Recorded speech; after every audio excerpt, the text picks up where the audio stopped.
Jake Morrison walked down the metal hallway of the ship called Stellar Harmony, and his shoulder hit the wall again.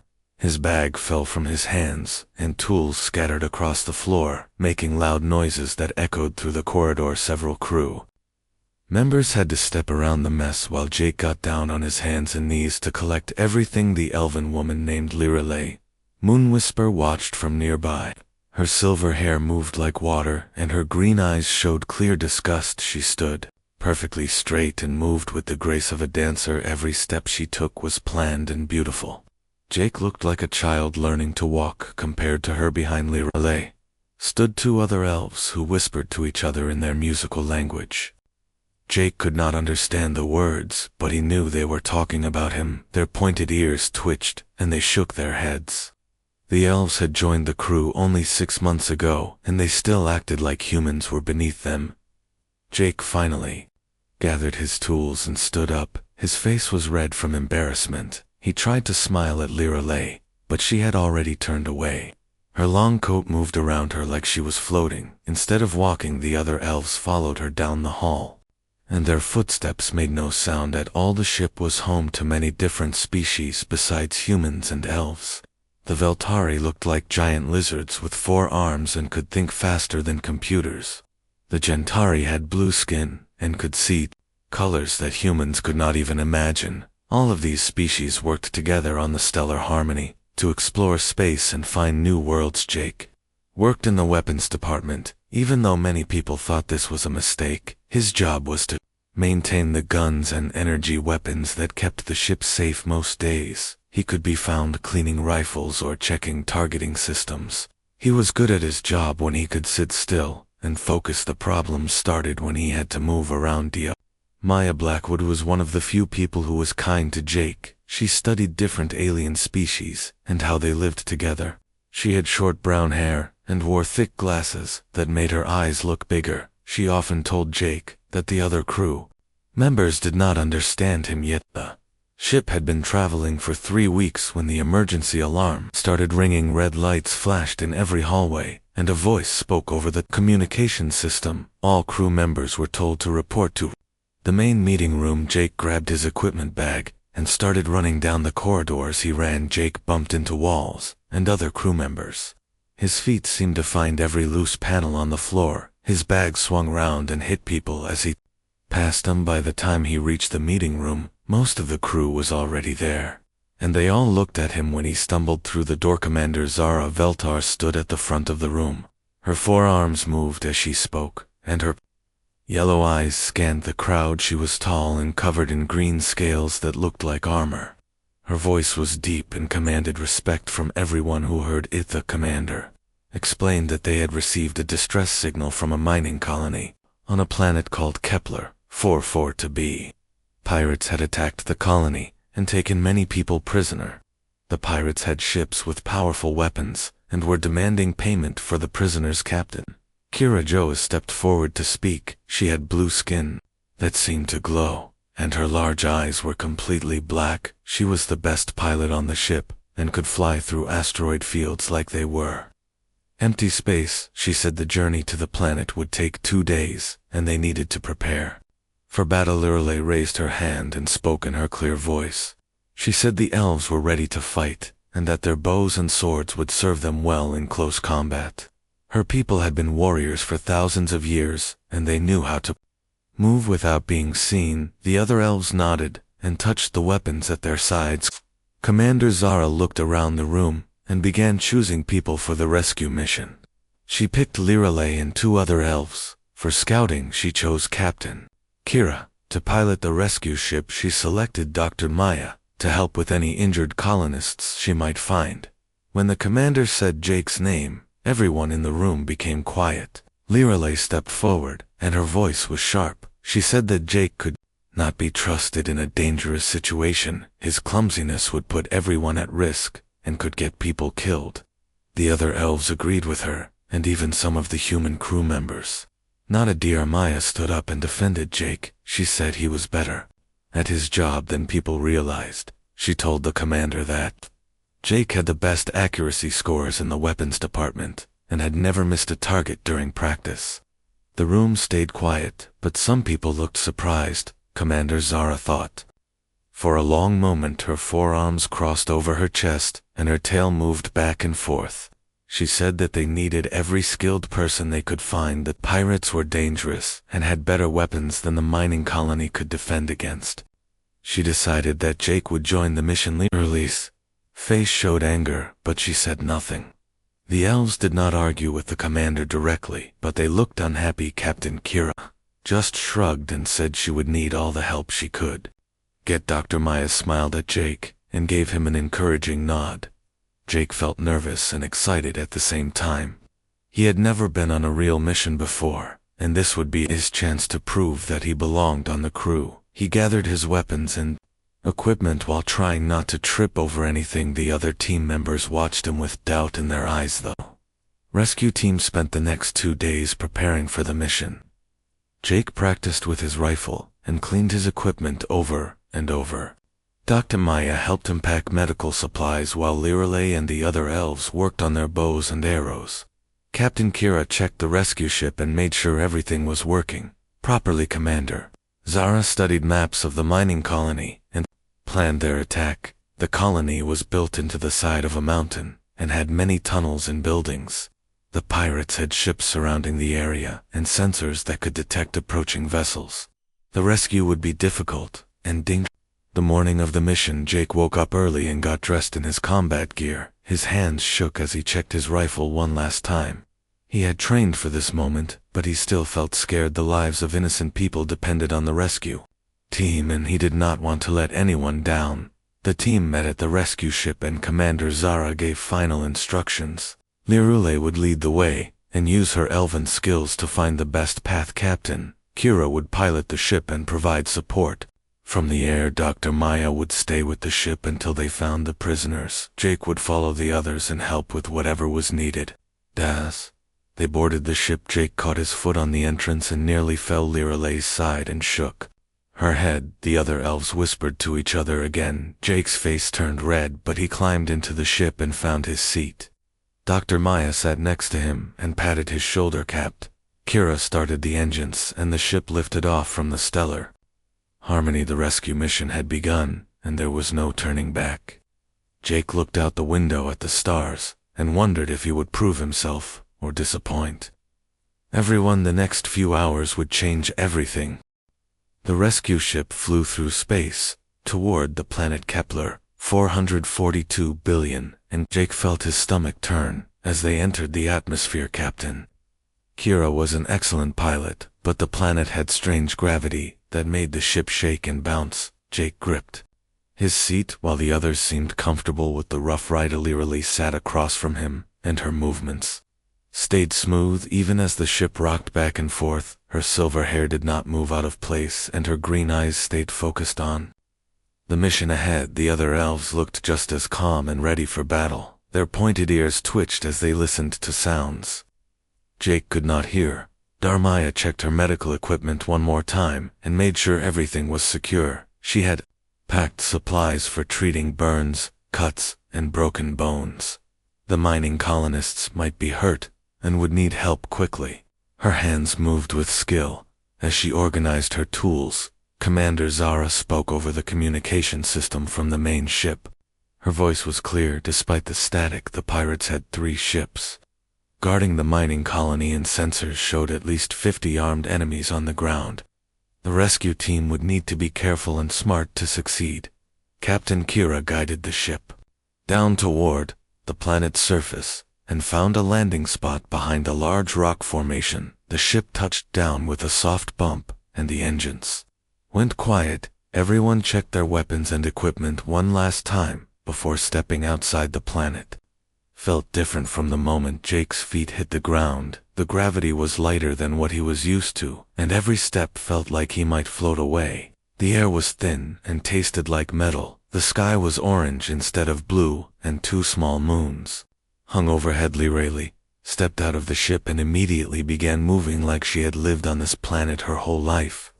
Her feet found perfect placement on the rocky ground, and she seemed to glide rather than walk. The other elves followed her example and moved with the same impossible grace. Jake took his first step and nearly fell backward. The light gravity threw off his balance, and he windmilled his arms to stay upright. His rifle strap got tangled around his shoulder, and he had to stop to fix it. The elves watched him with expressions that said they had expected this.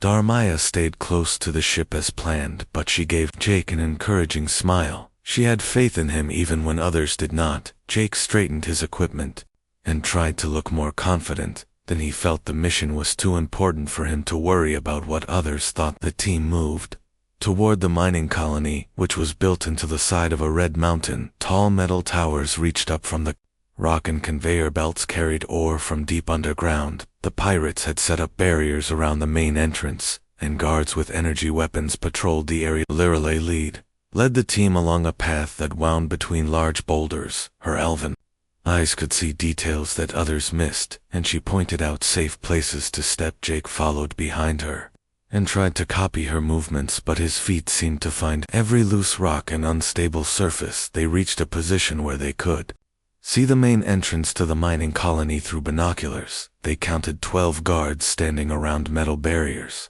The pirates came from different alien species and carried weapons that looked more advanced than what the rescue team had. Commander Zara's voice came through their communication devices. She said the main attack would begin in 10 minutes, and the rescue team needed to get into position. Lirelei and the other elves would attack from the left side while Jake provided covering fire from higher ground. Jake climbed up onto a rocky ledge that gave him a clear view of the entrance. His rifle had a scope that could zoom in on distant targets. He had practiced shooting from this kind of position many times back on the ship. The difference was that this time real lives were at stake. As he settled into shooting position, Jake's elbow knocked against a loose rock that tumbled down the cliff.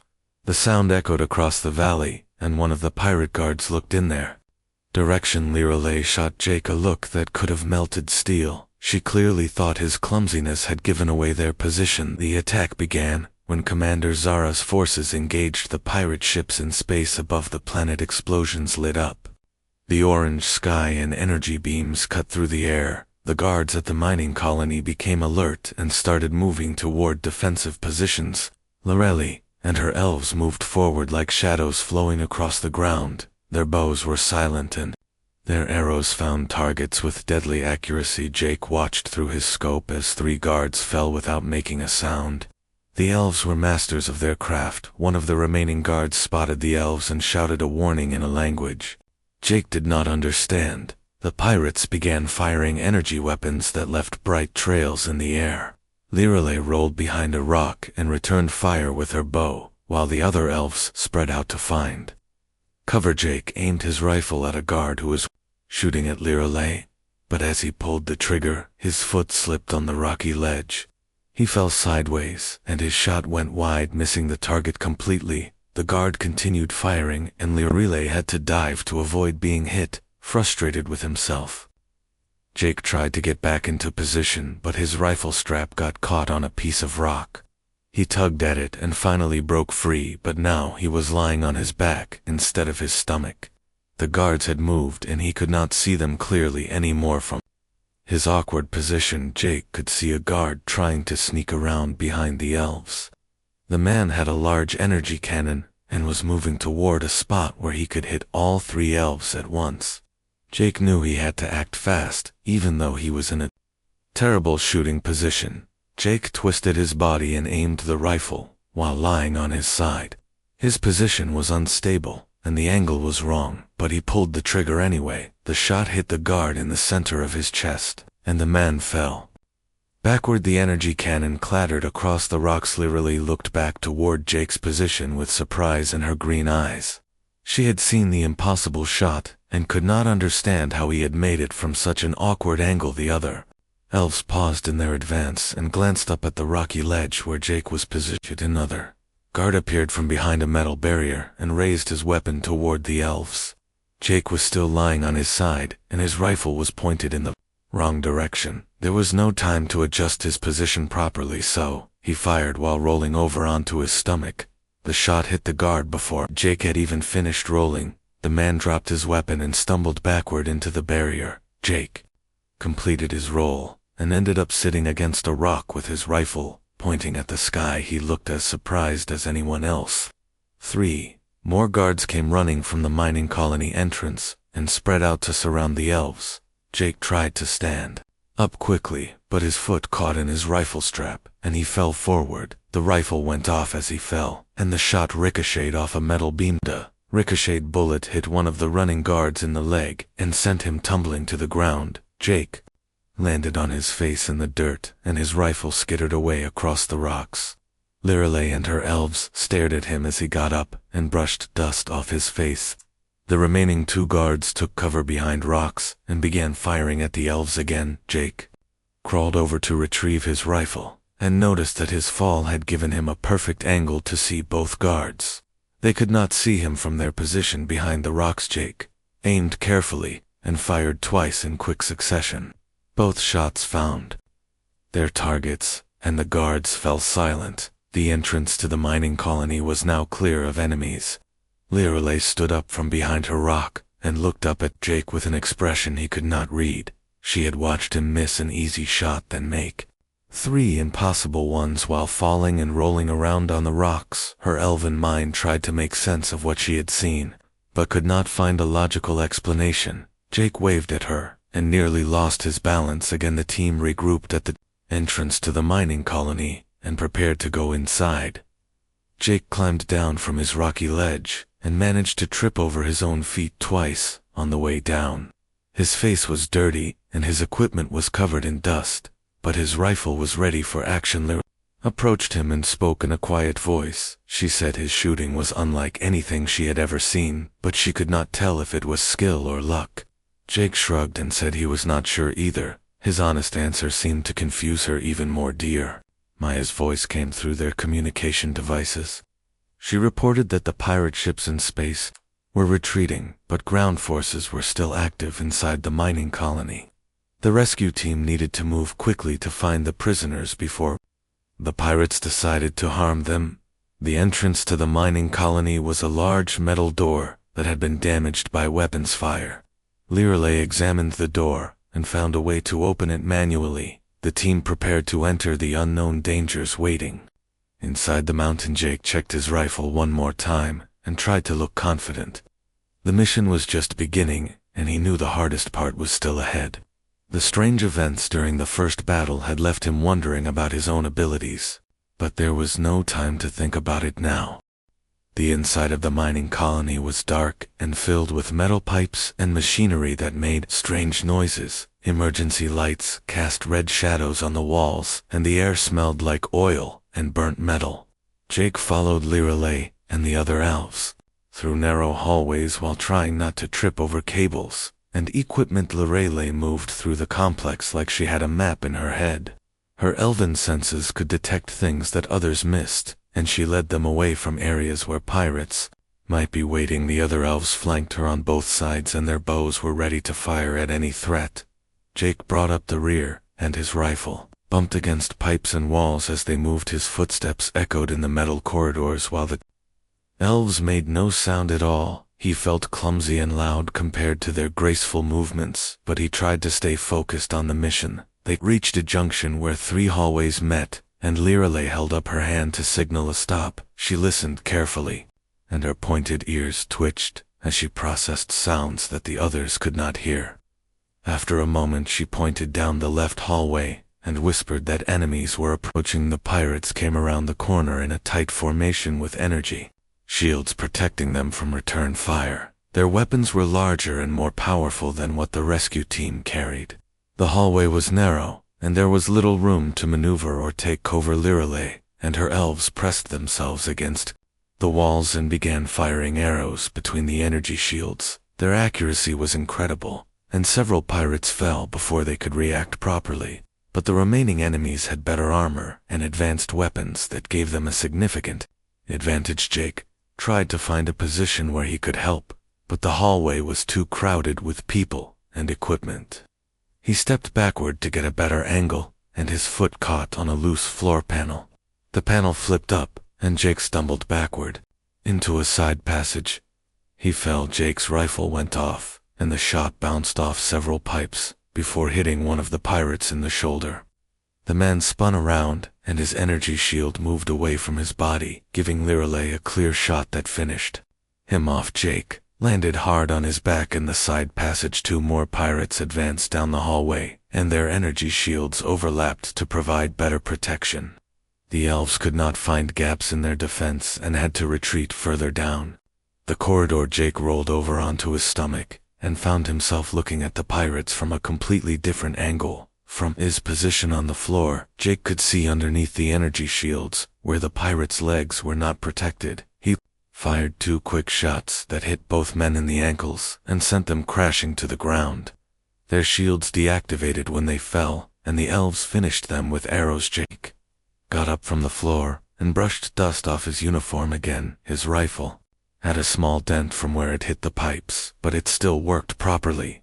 Lirelei stared at him with growing confusion in her green eyes. She had watched him accidentally create the perfect tactical advantage. The team continued deeper into the mining complex and encountered more sophisticated defenses.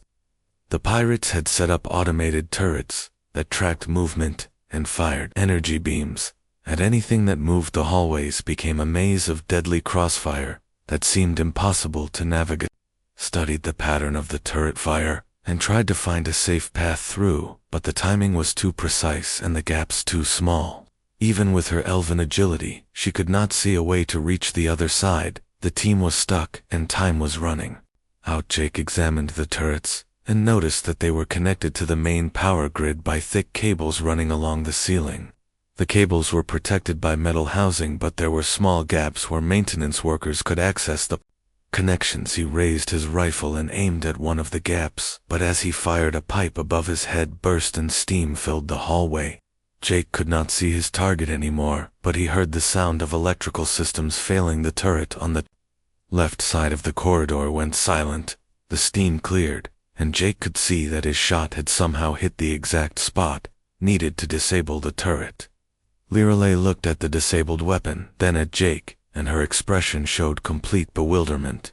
She could not understand how he had made such a precise shot while blinded by steam. With one turret down, the elves could advance halfway down the corridor before the remaining turrets forced them to take cover. Jake tried to line up another shot at the power cables, but his position was wrong and he could not see the target clearly. As Jake moved to get a better angle, he stepped on a piece of broken metal that flipped up and hit him in the shin. He jumped backward in pain and bumped into a control panel. The panel sparked, and several lights went out throughout the complex, including the targeting systems for the remaining turrets. Lirelei seized the opportunity and led her elves through the darkened corridor. While the turrets were blind, they moved like shadows and reached the other side before the backup power could restore the targeting systems. Jake limped after them while holding his injured Shindar. Maya's voice came through their communication devices with an update.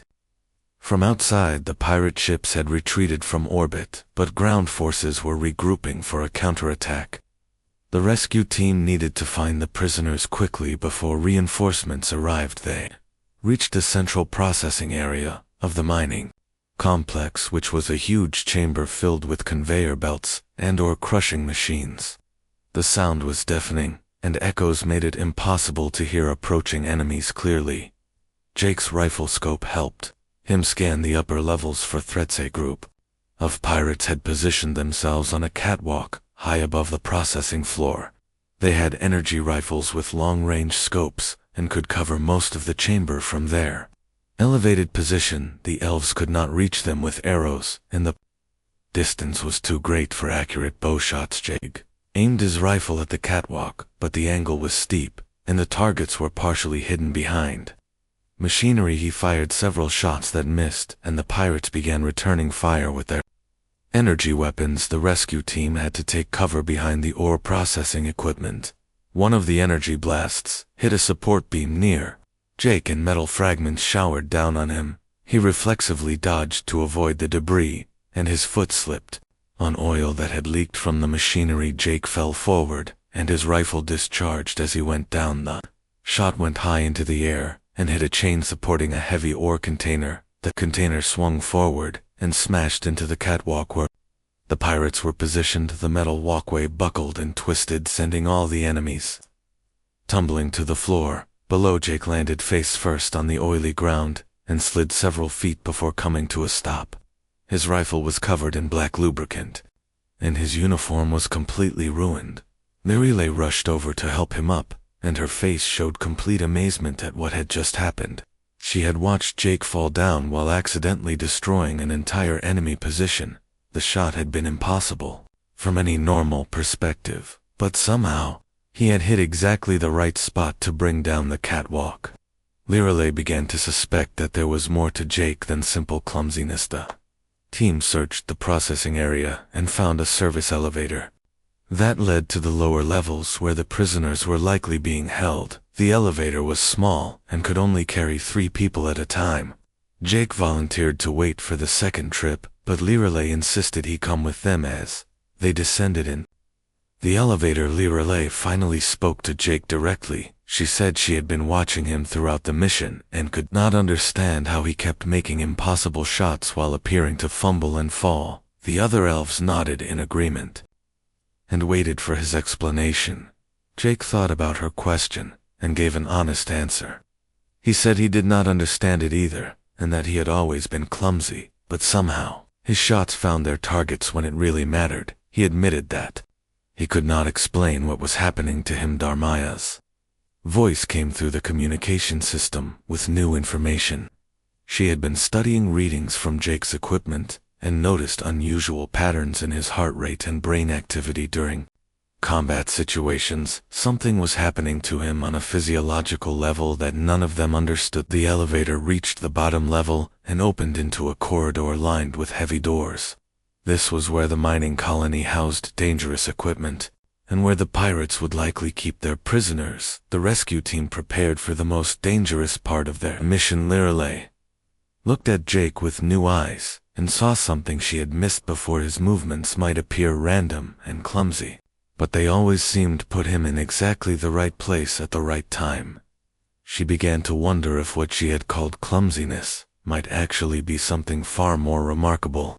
Final phase of the rescue mission was about to begin, and Jake would soon face his greatest test.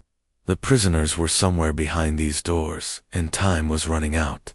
The strange abilities he had displayed were about to be put to the ultimate challenge. The team found the prisoners behind a reinforced door at the end of the corridor, but the situation was worse than they had expected. Through a small window they could see 20 colonists sitting on the floor, with their hands tied behind their backs. 6 heavily armed pirates guarded them with weapons pointed at the hostages. Lirelei examined the room layout and shook her head grimly. The guards were positioned so they could kill all the prisoners before any rescue attempt could succeed. The door was too thick to break down quickly, and the window was too small to climb through. The situation seemed hopeless. Jake studied the problem from his own perspective and noticed things the others had missed. The room had multiple levels connected by metal stairs, and the guards were spread out across different platforms. There were also large pieces of mining equipment that could provide cover or create distractions. One of the pirates was clearly the leader and carried a communicator that he used to contact his ships in orbit. He stood on the highest platform and could see everything happening in the room below. The other guards took orders from him and watched the prisoners carefully. Armaya contacted them through the communication system and reported that pirate reinforcements were approaching the mining complex. The rescue team had perhaps 30 minutes before enemy forces arrived in overwhelming numbers. They needed to act fast, but any mistake would cost innocent lives. Suggested that she could use her elven stealth abilities to sneak into the room through the ventilation system, but Jake pointed out that the guards would still have time to hurt the prisoners, even if she succeeded. The plan was too risky, and did not account for all the variables. Jake surprised everyone by volunteering to enter the room alone. He said he could create enough confusion to give the others time to break down the door and rescue the hostages. Lirelei thought this was insane, and told him his clumsiness would get everyone killed, including himself, but Jake had been thinking about what Dr. Maya said regarding his unusual patterns during combat situations. He was beginning to understand that what looked like accidents might actually be his mind processing information in ways he could not consciously control. Perhaps his clumsiness was actually a form of tactical awareness. The team argued about the best approach while precious time slipped away. Finally, Jake made the decision for them by walking toward the door alone. Lirelei tried to stop him, but he gently pushed her aside and began working on the electronic lock with tools from his equipment kit. The lock was complex, but Jake had studied similar systems during his training aboard the Stellar Harmony. His hands moved steadily as he bypassed the security circuits, and within minutes the door clicked open. He looked back at the others and nodded before stepping into the dangerous room the first guard spotted Jake immediately and shouted a warning to his companions. Jake appeared to panic and stumbled backward, but his movement caused him to bump into a control panel that shut off the lights in the room. The chamber plunged into darkness, and confusion erupted in the darkness. Jake moved through the room, guided by instincts he did not understand. His feet found safe paths between obstacles, while the guards fired their weapons at shadows. The muzzle flashes from their guns provided brief moments of light that showed Jake exactly where each enemy was positioned. Jake fired his rifle while falling down a flight of stairs, and the shot hit a guard who was aiming at the prisoners. The man fell backward, and his weapon clattered across the floor. Jake landed hard at the bottom of the stairs, but his position gave him a perfect angle to see two more guards emerge. Lighting kicked in and bathed the room in red light. Jake rolled across the floor to avoid enemy fire, and his rifle went off. Twice more, both shots found their targets, even though Jake was moving and could barely see where he was aiming. The guards fell, and their weapons scattered. The pirate leader on the upper platform began firing his energy weapon at Jake while shouting orders in an alien language. Jake tried to stand up but slipped on spilled lubricant from the mining equipment.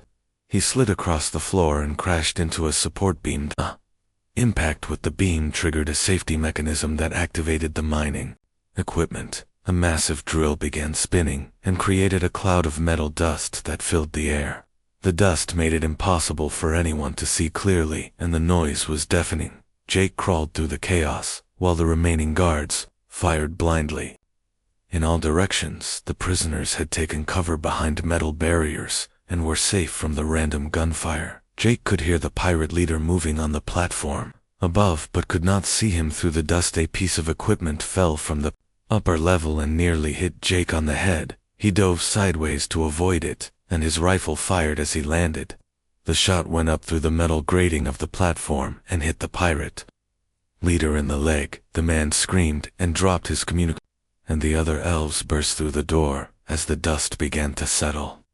They moved with incredible speed and precision, cutting the ropes that bound the prisoners and helping them to their feet. The colonists were scared but unharmed and grateful to see their rescuers. Jake stood up slowly and looked around the room at the fallen guards. All 6 enemies had been defeated, and none of the prisoners were hurt. He could not remember consciously aiming at any of the targets, but somehow every shot had been perfect. His rifle was empty, and his hands were shaking. The pirate leader was still alive but wounded, and no longer a threat. Lirelei approached him carefully and took his weapons away. The man glared at her with hatred in his alien eyes, but he was in no condition to fight. She bound his wounds to keep him from bleeding to death. Darmaya arrived with the medical supplies and began treating the injured colonists. Several of them had been beaten by the pirates and needed immediate attention. She worked quickly and efficiently, while the others prepared to evacuate everyone from the mining complex. Lirelei pulled Jake aside and spoke to him in a quiet voice. She said she had watched the entire battle through the doorway and could not believe what she had seen. Every movement he made seemed random and uncontrolled, but the results were impossible to argue with. She told Jake that her people had legends about warriors who could fight in harmony with chaos itself. These legendary fighters appeared clumsy and confused, but were actually reading the flow of battle on a level that normal minds could not comprehend. Lirelei wondered if Jake might be one of these mythical warriors. Jake listened to her words and tried to understand what was happening to him. He had always been clumsy in daily life, But during combat situations, something took over and guided his actions. He could not control it or explain it, but the results spoke for themselves. Maya finished treating the colonists and reported that everyone was stable enough to travel. The team needed to evacuate immediately, because pirate reinforcements would arrive soon. The prisoners gathered their strength and prepared to follow their rescuers to safety. Commander Zara contacted them through the communication system and confirmed that enemy ships were approaching the planet. The rescue team had less than 20 minutes to reach their ship and escape into orbit. The mission was almost complete, but the most dangerous part still lay ahead. As they prepared to leave the mining complex, Lirelei looked at Jake with new understanding in her green eyes. She had started the mission thinking he was a liability, but now she realized he might be the most valuable member of their team. His unique abilities had saved them all. The group moved through the corridors of the mining complex with the rescued colonists following close behind. Jake brought up the rear and watched for pursuing enemies. His rifle was reloaded and ready for action, but he hoped they could escape. Without another battle outside the complex, their rescue ship waited with engines running. Captain Kira had kept the vessel ready for immediate departure. Dr. Maya helped the injured colonists aboard while Lirelei and her elves provided security. The evacuation proceeded smoothly until enemy forces arrived. 3 pirate vehicles approached the landing site at high speed and began firing energy weapons at the rescue ship. Jake took position behind a rock and returned fire while the others finished loading the prisoners. His shots were accurate, despite the awkward position and moving targets. The pirates concentrated their fire on Jake's position and forced him to take cover. The rock he was hiding behind began to crumble under the energy blasts, and he knew he would have to move soon.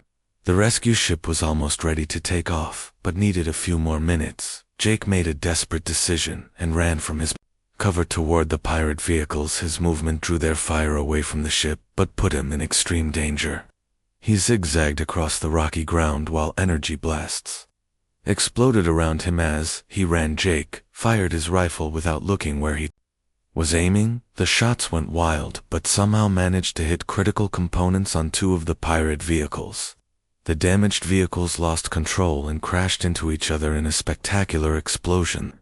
The surviving pirates abandoned their wrecked vehicles and continued fighting on foot, but they were outnumbered and outgunned. The rescue team had successfully completed their mission, and it was time to go home. The ship lifted off and headed for orbit, while enemy reinforcements arrived too late to stop them. The rescue ship flew back toward the Stellar Harmony, carrying 20 rescued colonists and a team that had been changed by their experience. Jake sat quietly in his seat while the others discussed what had happened during the mission. Lirelei kept looking at him with expressions that ranged from confusion to amazement. Dr. Maya reviewed the medical data from Jake's equipment during the battle and found patterns that defied normal explanation. His heart rate had been steady throughout the most dangerous moments, while his brain activity showed unusual spikes that occurred just before each perfect shot. The readings suggested something remarkable was happening. Captain Kira reported to Commander Zara that the mission had been successful, and all prisoners were safe. The pirate forces had been defeated and would not threaten the mining colony again.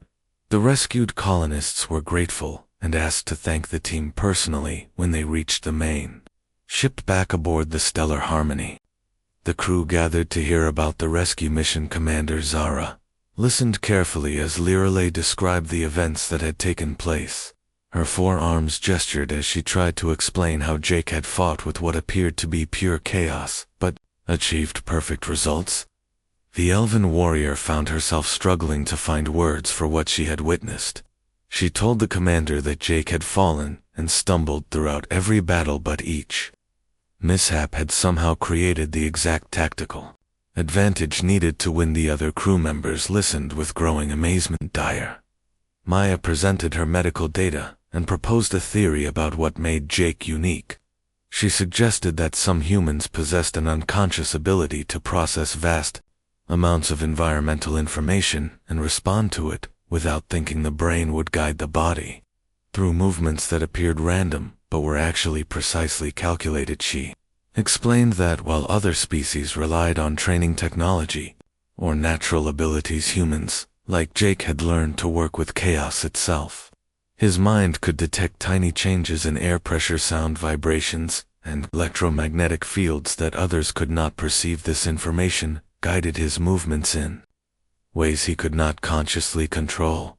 Commander Zara found the theory fascinating and asked Dr. Maya to study Jake further. She wanted to understand if this ability could be taught to others, or if it was something only certain humans possessed. The military applications were obvious, but the scientific implications were even more important. Rayleigh approached Jake after the meeting and formally apologized for doubting his abilities. She said her people had ancient stories about chaos warriors who could fight with the randomness of the universe itself. These warriors appeared clumsy to outside observers, but were actually in perfect harmony with forces beyond normal understanding. She asked Jake if he would teach her about his fighting style and help her understand how he achieved such impossible accuracy while appearing to have no control over his movements. Jake smiled and said he would be happy to try, but warned her that he did not really understand it himself. The other elves came forward and also requested training from Jake. They had witnessed something that challenged everything they believed about combat and wanted to learn from the human who had shown them a completely different way to fight. Their pride had been replaced by curiosity and respect. Captain Kira offered to modify her ship's systems to better accommodate pilots who fought like Jake. She said her people had myths about void dancers who could navigate asteroid fields by feeling the rhythm of space itself. Perhaps humans and Gentari were more similar than anyone had realized. Over the following weeks, Jake worked with different crew members who wanted to understand his abilities. Dr. Maya ran tests and collected data while Lirelei and her elves practiced moving without trying to control every step. The results were mixed, but everyone learned something valuable. Jake discovered that his abilities worked best when he stopped trying to aim carefully and instead trusted his instincts to guide him. When he thought too much about what he was doing, the shots would miss, but when he let his unconscious mind take control, the accuracy was perfect. The elves found that their natural grace actually worked against them when they tried to copy Jake's style. Their movements were too controlled and predictable to achieve the chaotic flow that made his fighting so effective. They had to learn to embrace randomness instead of avoiding it. Dr. Maya's research revealed that Jake's brain showed unusual development in areas responsible for spatial awareness and pattern recognition. These regions were larger than normal and showed activity patterns unlike anything in medical literature. She theorized that Jake represented a new stage in human evolution. Commander Zara decided to form a special unit of fighters who could operate like Jake. The team would study chaos combat techniques and develop new tactical approaches based on embracing uncertainty rather than trying to control every variable. The unit would be called the Entropy Division. Jake was promoted to lead the new division, despite his protests that he did not understand his own abilities well enough to teach others. Commander Zara said that his humility and willingness to learn made him the perfect choice for the position. She trusted him to develop the unit responsibly. The rescued colonists held a ceremony to thank the rescue team before returning to their rebuilt mining operation. They presented Jake with a medal made from rare metals found in their mines. The inscription said he was a guardian who brought order from chaos and protected the innocents. Later, Jake walked through the corridors of the Stellar Harmony and still bumped into walls and dropped equipment. The other crew members no longer saw these incidents as signs of clumsiness, but as evidence of his unique abilities. His apparent accidents had become a source of confidence rather than embarrassment. Had become one of his closest friends and training partners. She practiced chaos combat techniques every day and was slowly learning to trust randomness instead of fighting against it. Her elven precision was evolving into something more fluid and unpredictable. Maya continued her research and published papers about Jake's abilities that were read throughout the galaxy. Scientists from many species wanted to study humans who showed similar patterns. The research led to new understanding about consciousness evolution, and the nature of combat itself. Captain Kira had modified her ship's controls to respond to pilot instincts rather than precise inputs. She found that trusting her unconscious reactions made her an even better pilot than before. The modifications were being tested on other ships throughout the fleet. Commander Zara received reports that other humans in the military were displaying similar abilities to Jake. The Entropy Division grew from a single experimental unit to a full combat wing that specialized in impossible missions. Traditional tactics could not solve. Jake stood on the observation deck of the Stellar Harmony and watched stars pass by through the transparent aluminum windows. He thought about how much his life had changed. Since the rescue mission, people no longer saw him as clumsy, but as gifted with abilities that defied explanation. He still did not fully understand what made him different from others, but he had learned to trust the process that guided his movements. In combat, Dr. Maya's research suggested that he was part of humanity's adaptation to life among the stars, where traditional thinking was not always. Alarelli joined him at the window, and they stood together in comfortable silence. She had learned that chaos was not the opposite of order, but a different kind of pattern that required faith instead of control. Her elven perspective had been forever changed by knowing. The ship continued its journey through space, carrying a crew that had learned to see strength in apparent weakness and wisdom in seeming confusion. Jake's story had become legend among the crew, but to him, it was just the beginning of understanding what it meant to be human in a galaxy full of wonders in the weapons bay. Jake cleaned his rifle and prepared for whatever challenges lay ahead. The tool that had once seemed to betray him now felt like an extension of his body that responded to thoughts he could not quite form. The harmony between chaos and purpose had become his greatest strength. The universe was vast and full of mysteries, but Jake no longer felt lost in its immensity. He had found his place as a guardian who protected others by dancing with the forces that most people feared. His clumsiness had become grace, and his accidents had become victories. As the Stellar Harmony flew toward its next destination, Jake Morrison stood ready to face whatever came next. He was no longer the man who stumbled through corridors, but a warrior who had learned to find perfect aim in the heart of chaos itself. The stars held infinite possibilities, and he was prepared for all of them.